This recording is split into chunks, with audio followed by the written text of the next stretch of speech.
Welcome to Review Set Scare with Jess and Blair. I'm Jess. I'm Blair.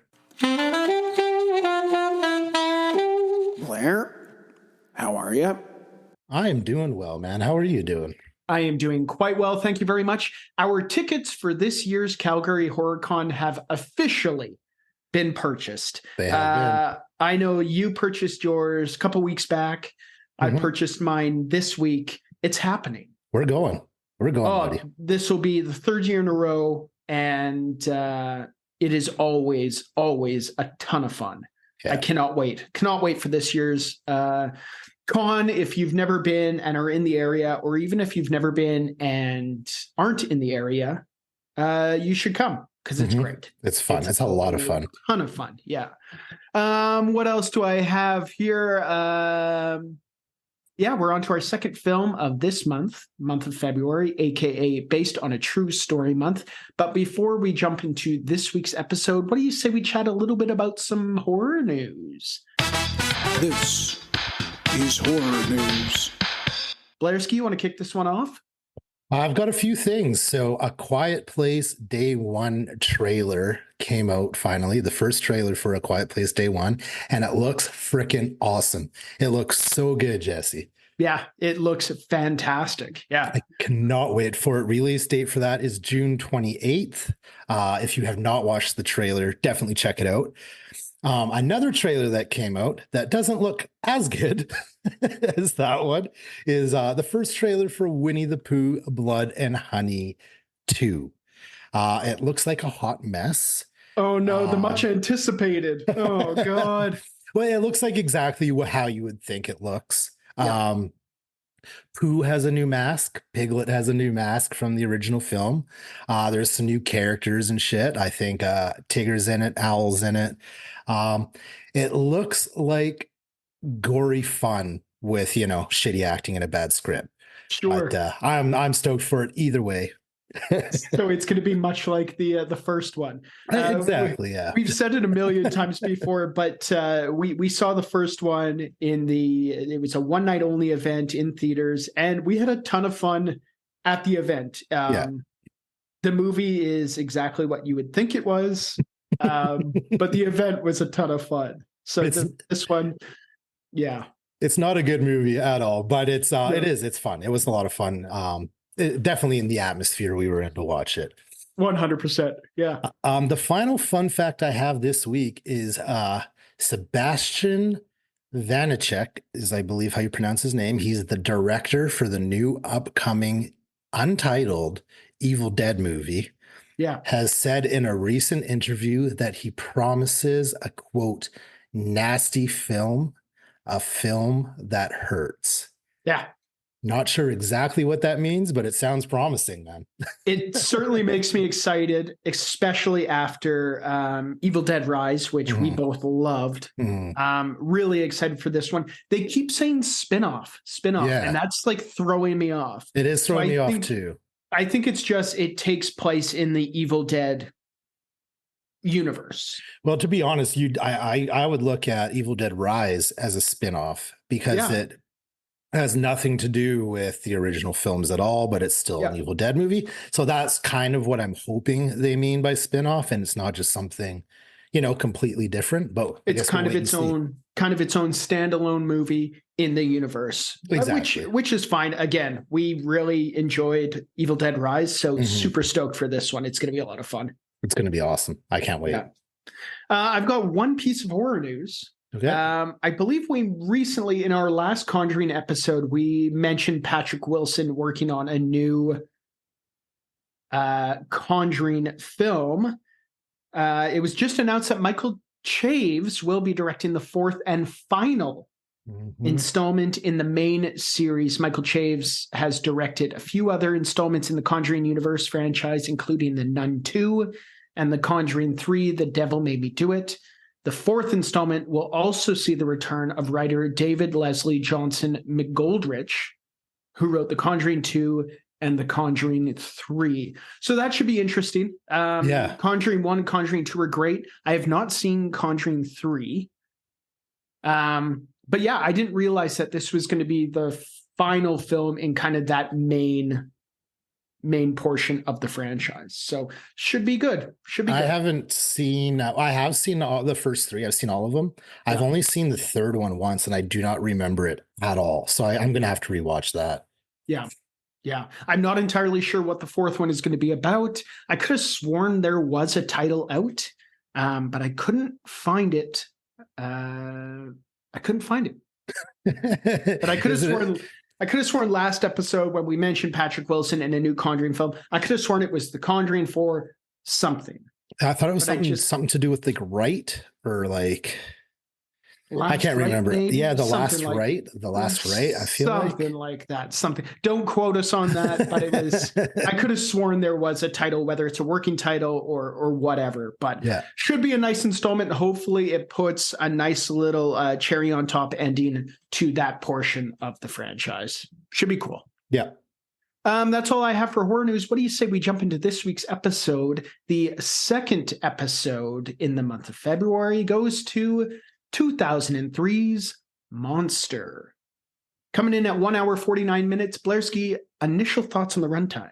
It's a long movie, man. The runtime's a little long, and there's definitely some parts where it dragged a bit for me. Yeah, it is not. This is kind of the first film that we've reviewed that is a horror movie, but not in like the traditional sense when you think of your typical horror movie, whether it be a slasher or a possession movie, something like that. We'll get into that in likes and dislikes. Before we do that, though, let's chat a little bit about some fun facts. Fun facts. Facts that are fun. Blairski, do you have any fun facts for Monster? I got a couple here. So Selby Wall, who's played by Christina Ricci, was based on Werno's real life girlfriend, but they did change the name for this movie.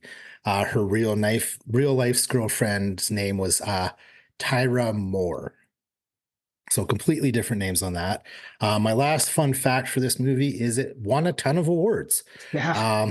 Most noticeably, Charlize Theron won an Academy Award and a Golden Globe Award for Best Actress, and well-deserved as far as I'm concerned. Yeah, again, we'll get into it in likes and dislikes, but this is certainly one of the greatest performances we've seen since this podcast has started, if not the greatest performance. Unreal, but we'll get into it. I've got a couple fun facts here. Patty Jenkins, who wrote and directed, also screen tested Kate Winslet, Heather Graham, Brittany Murphy, and Kate Beckinsale for the role of Eileen Wuornos. I think she made the right choice. I think so too. She made the right choice here. The scene at the biker bar, it was filmed at a bar called The Last Resort, which is the actual bar that Eileen Wuornos drank at and was arrested at. Crazy. That's pretty cool. Apparently, the owner of the bar, who I believe makes a cameo in the movie as the bartender who says her tab is, she can't put anything else on her tab. Apparently, he likes to really milk the fact that she was at the bar quite frequently and uses it kind of as a cash grab, which is a little bit sad, but to each their own, I suppose. Finally, this was Patty Jenkins' feature film debut. Unreal. Yeah. Well done, Patty Jenkins. Yeah, no kidding. Let's jump right into the fine folks who made this film. Directed by, of course, Patty Jenkins. Also directed 2017's Wonder Woman, 2022's Wonder Woman 1984, and the upcoming Star Wars Rogue Squadron.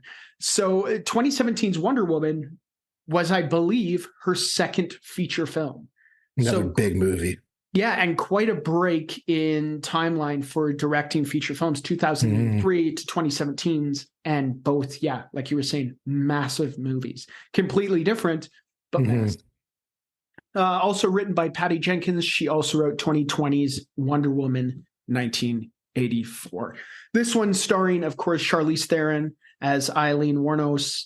Also starred in 2015's Mad Max Fury Road, where she was equally fantastic. Yeah. 1997's The Devil's Advocate. 1999's The Cider House Rules. 2003's The Italian Job. 2017's Atomic Blonde, just to name a few. She's been nominated for 3 Oscars for performances by an actress in a leading role one of which, as you had mentioned, Blairski, she won for 2003's Monster, rightfully so. Also starring Christina Ricci as Shelby. Also starred in 1991's The Addams Family and its 1993 sequel, Addams Family Values, where she played Wednesday Addams. She starred as Kat in 1995's Casper, 1999's Sleepy Hollow, and the television show Yellow Jackets. She has done a shit ton of great work, and she was fantastic in this movie as well. I love Christina Ricci, man. So good. So consistent. Yeah. Great. And then finally starring Bruce Dern as Thomas. Storied Hollywood career for Bruce Dern. Starred in such movies as 1989's The Burbs, 2013's Nebraska, where he was nominated for his second Academy Award, and 1978's Coming Home, where he was nominated for his first Academy Award.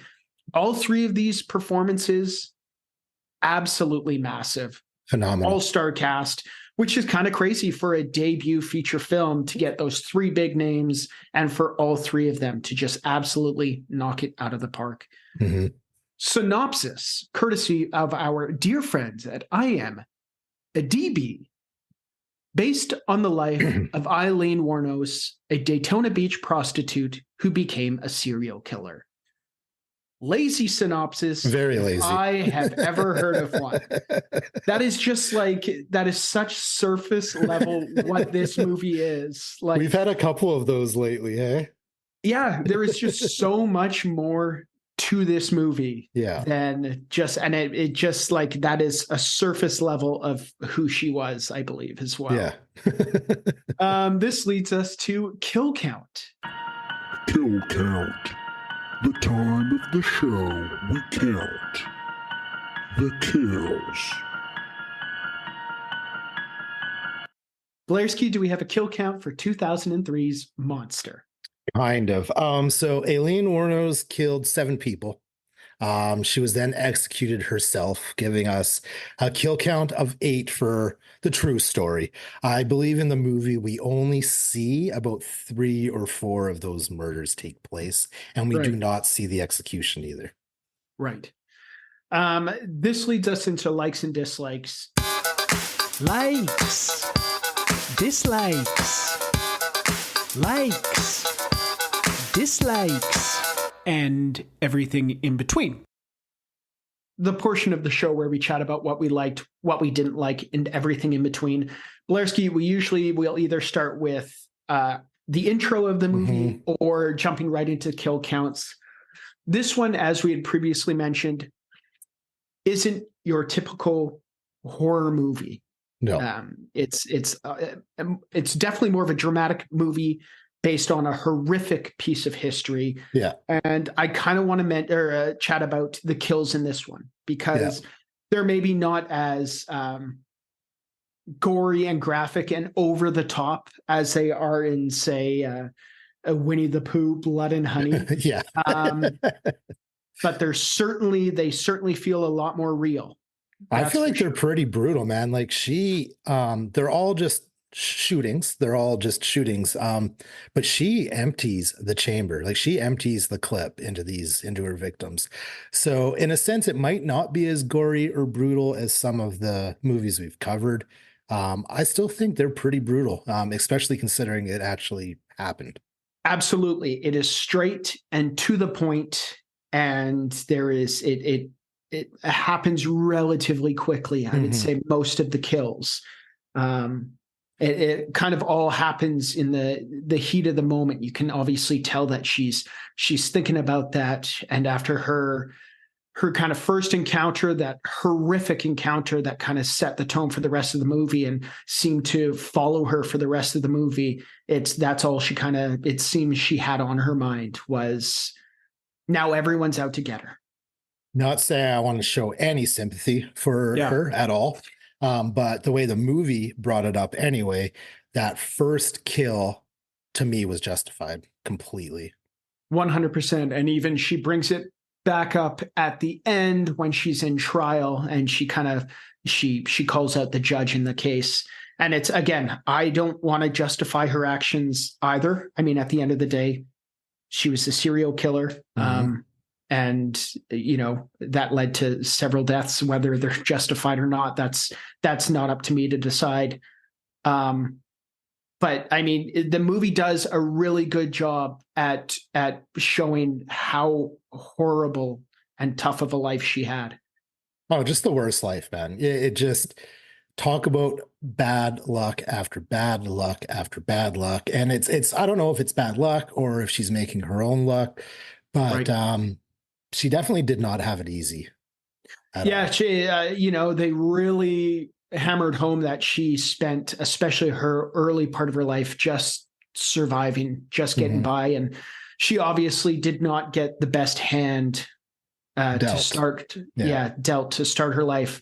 I mean, does that justify killing that's 7 people?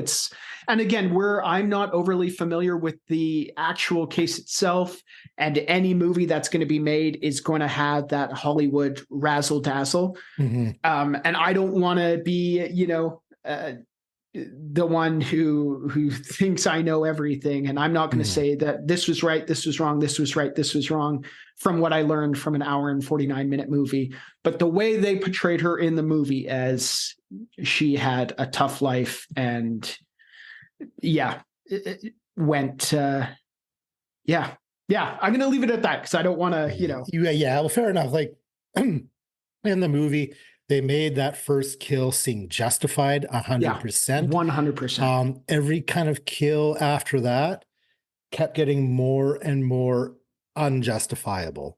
You know what I mean? There wasn't a whole lot of logic behind it. And it's tough.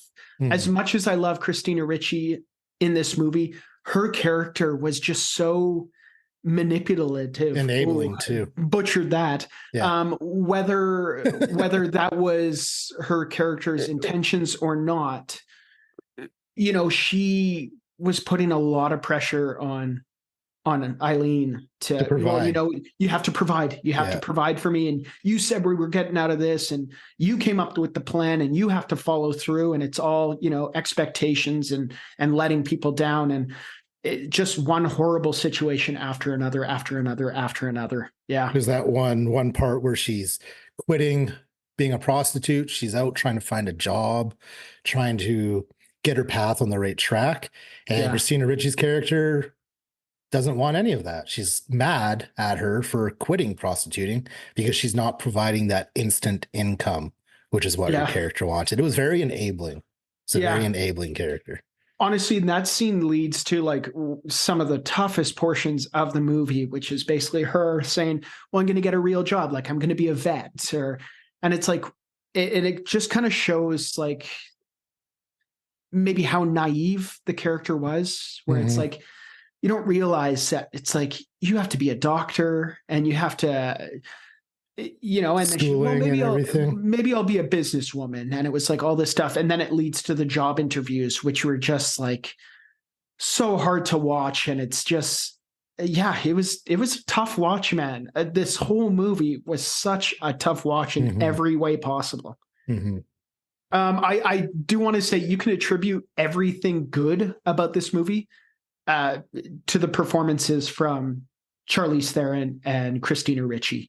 Very first thing I have written down in my likes and dislikes section here is it's some of the best acting I have ever seen.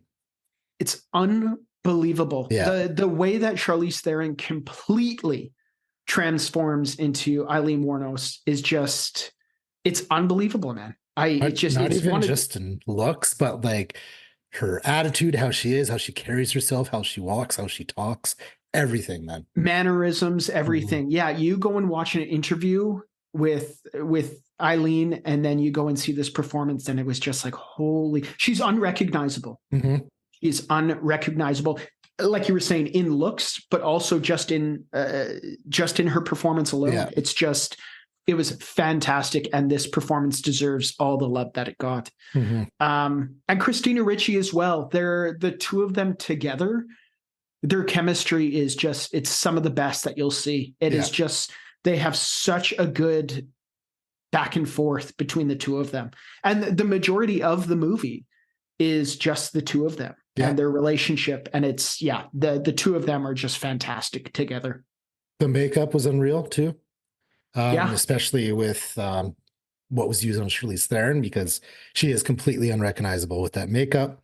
100%. The kill scenes that we did see, although we already talked, they're not that gory, very realistic. Yeah, I was going to say the kills are just, I would say, filled with fear Yeah. and hate. Yeah. They're just filled with fear and hate.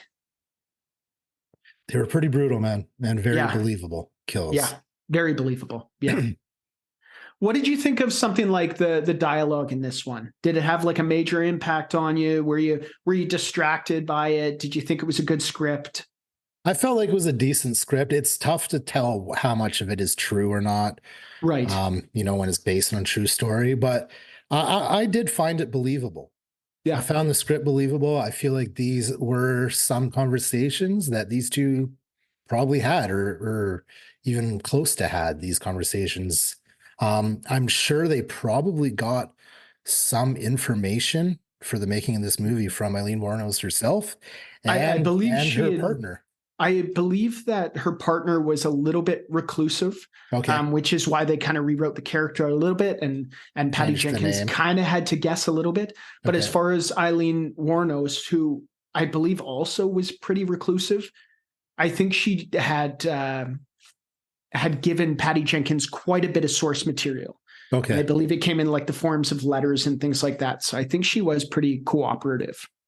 Okay, because I didn't mind the dialogue, the script, all that. I thought it was pretty decent. What about you? Yeah, it felt real. I felt like all of the dialogue, all of the interactions, especially again between the two of them, felt pretty real. Mhm. And I in particular really loved the voiceover narration. Yeah. They felt a lot more articulate and poetic. Yeah, Maybe they did. than Very poetic. Yeah, maybe more so than the majority of the dialogue in the movie, more so than the back and forth. Mhm. But it maybe gave the character those portions a little bit more time to digest and kind of figure out what they wanted to say in maybe more of a poetic way. Did you notice the score at all, or the soundtrack in this movie? Yeah, I was a little bit distracted by it, especially at the beginning. Mhm. I wasn't a huge fan of the music. It didn't really take me out of it, but I also did notice it and I was maybe underwhelmed by it. Yeah, it was there, but it wasn't really that beneficial or effective in the movie, I found. Yeah, it didn't lead. It didn't, I didn't feel like it helped build any tension or anything like that. Yeah. Yeah. Anything you didn't like about this one? Yeah, it felt too long, dragged in some parts. There's, I think, at least more than one pretty dragged out sex scene. Yeah. Definitely could have been shortened up. There's kind of a lot I feel like they could cut in this movie. And to be honest, I felt like a lot of the movie was kind of boring. It is a slow burn, and we had already mentioned it before. It's more so a dramatic movie based on a horrific piece of history. I did feel like it dragged a little as well. The whole movie was about the relationship between Charlize Theron and Christina Ricci, and then it kind of how far you'll go for love. For love, for love. Which is, very surface level, but it's, I mean, that's kind of the truth, at least the way the movie projected it. Well, before they met each other, I'm pretty sure Eileen Wuornos was ready to kill herself. She was done with it all. Yeah. Yeah. She had kind of reached the end of her rope. Yeah, absolutely. Absolutely. Yeah, I can agree. This one felt maybe a little bit too long. It is just in general, it's a hard movie to watch. It's not something that I watched it maybe 10 years ago. And it took me 10 years to watch it again. It's a tough movie. Yeah. And it's seen people who, again, were dealt bad cards do pretty horrific things. And it's tough to watch. It's not something you sit down with on a Friday with a big old bowl of buttery popcorn. No. In excitement to watch it, Yeah, 100%. I'm glad that we did watch it though. Oh, me too. Let's move right along to our next segment, shall we? Yeah. Lessons we learned from watching 2003's Monster. Lessons we learned from watching. Insert title of movie here. the portion of the show where we discuss the valuable life lessons we learned from watching said movie, Blairski. Did you learn anything from watching 2003's Monster? So I got a couple things written here. The first is karma always wins.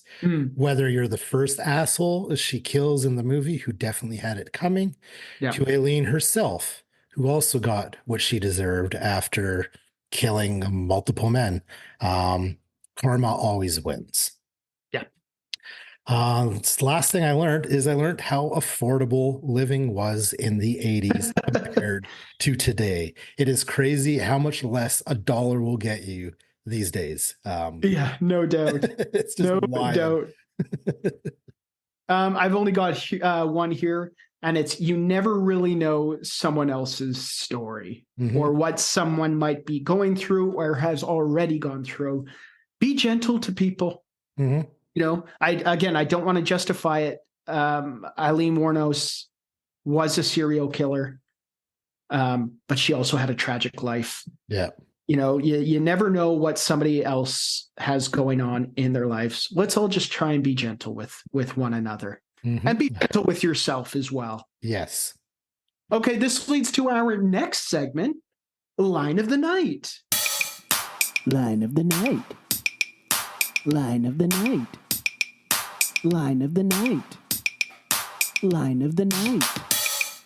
Line of the night. Line of the night. Line of the night. Line of the night. Line of the night. The segment of the show where we discuss our favorite lines from the movie. They might give us chills, they might give us the giggles. All we know is that they are our favorites. Blairski.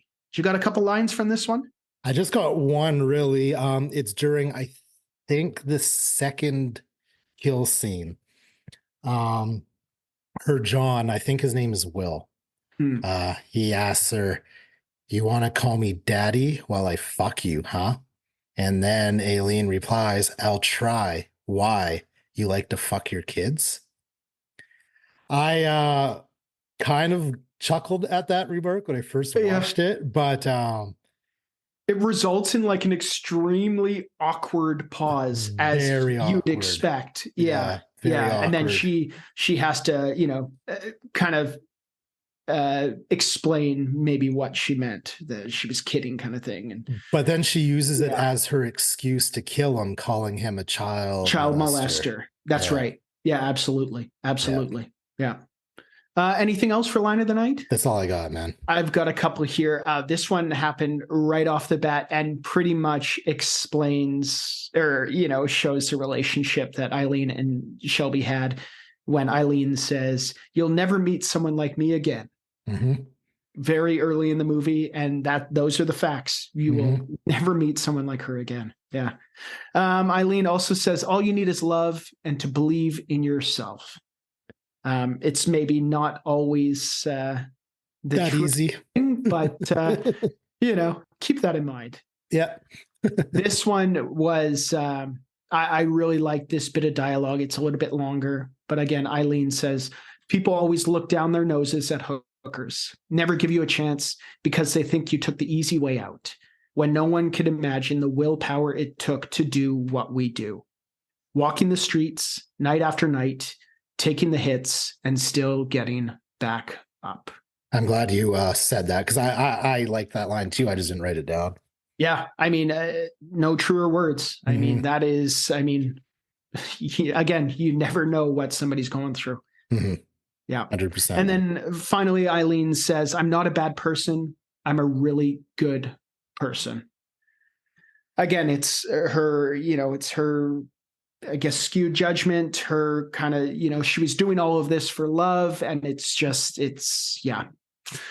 tough one, man. It's a tough one. Yeah. Finally, this leads to our final segment, our favorite segment, Our favorite. I would say. Yeah, I would Yep. say. Yeah. Celebrity lookalike time. Celebrity lookalike time. The time of the show where we take a look at the cast and discuss their celebrity doppelgangers. Spoiler alert, it usually comes down to the character's hairstyle. Blairski. Yes, sir. You got some celebrity lookalikes in this one? So I got one, and I'm going to go with the character of Aileen Wuornos. definitely does not look like Charlize Theron. Yeah. Not one- at all. Like there is no way in hell I would watch that movie and be like, hey, that's Charlize Theron, without knowing it was Charlize Theron. 100%. Yeah. Absolutely wild. But instead, she reminded me a little bit of Mia Goth in X. I have that written down as well. And it honestly, I don't know about you, but it comes down to the lightly colored eyebrows. Yeah. Where it almost looks like there is no eyebrows, but Yeah. it's just that's what it was for me. And the freckles. And the freckles. And yeah, the freckles. absolutely. Yeah. Absolutely. Absolutely. I've got one more to add to that. I thought Yeah. Christina Ricci reminded me of American Badass Joan Jett. Okay, yeah. Absolutely. I thought you were What about to say Kid Rock for a second there. No, absolutely. My name is Joan Jett. Oh, goodness. This leads to our final rating for 2003's Monster. Blairski, out of 5 roller skating disco dates, what do you give Monster? Really interesting story. It was an entertaining movie. And again, as we said, some of the best acting you'll ever see. I did find it a little long and a little boring, though. I'm going to give it 3.5 roller skating disco dates out of 5. Nice. Yeah, I'm going to score this one a little bit higher. 4 roller skating disco dates out of 5. Again, it comes down to the performances from Christina Ricci and Charlize Theron. So good. Man. Unbelievable. And that's what makes this movie so good, even though it is an incredibly hard movie to watch. Yeah, especially just knowing the truth behind it. Even if you don't know every detail, she's one of America's worst serial killers. So yeah. That's it. We are officially done our second episode of this month. Now, I'm really excited about our next episode, leading up to our next episode. Watch party time. We're doing our second official watch party. Blairski, do you want to maybe plug the watch party right now? Well, so you have to join our Discord server. You can check our social medias for the link for that. I'm not sure what it is off by hand, but the link for our Discord server is all over our social medias. Join our Discord this Friday at 10 p.m. Eastern, 7 Pacific. We will be watching The Strangers Pray at Night together on our Discord. So feel free to join up and come hang out. Yes, sir. And that is Friday the 16th, I believe. That is correct. Friday, February 16th. Excellent. It's going to be a lot of fun. We tried it last month for the first time, and we had a ton of fun. So very excited to do it again. But until then, this has been Review Set Scare with Jess and Blair. I'm Jess. I'm Blair. Remember to stay scary. And eat every sandwich. Bye. Bye, guys. Thank you for listening to Review Set Scare. Make sure you check out our Linktree at linktree/reviewsetscare. That's linktr.ee/reviewsetscare, which has links to our Instagram, YouTube, Patreon, Twitch, and many other things. If you'd like to email us, you can reach us at reviewsetscare@gmail.com.